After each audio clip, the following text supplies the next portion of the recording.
I'm in Davis, California. Most of my congregation are part of the university. There's no question that they are aware of climate change, that they understand that it's human caused. They don't need me to argue the science or anything like that.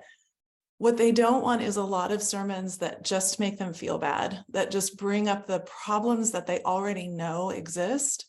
And so I'm trying to be much more solution-based in my preaching.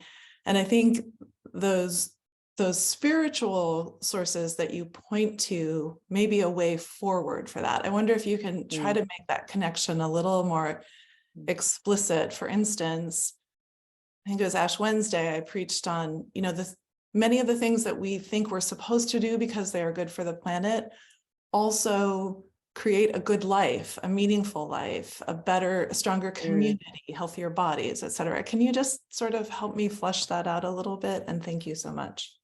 Yeah, thank you. It's a great question.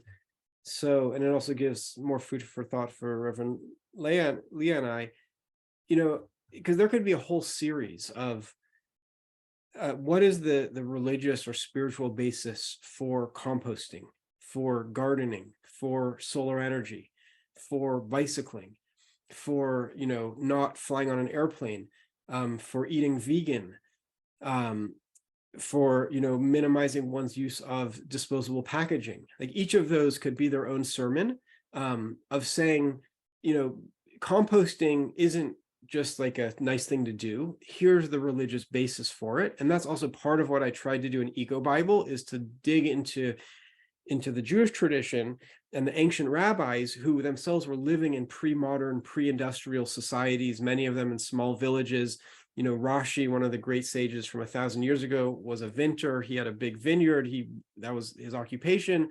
And so that's sort of the direction that I would suggest, is if people want positive messages, which I agree with you that they do. So let's reveal within religion how an ecological lifestyle dovetails with a religious driven lifestyle, because it's also like a misnomer to say religion and ecology or faith and spirituality.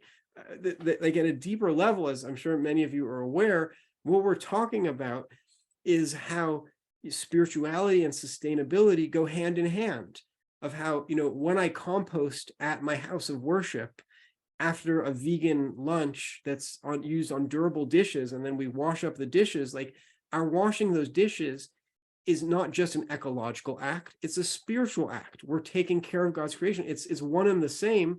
And this is part of, a bigger vision that you all are a part of the emergence of a sort of a renewal of religious practice, of where it goes hand in hand with ecological practice. It's not like two different things, as most people think.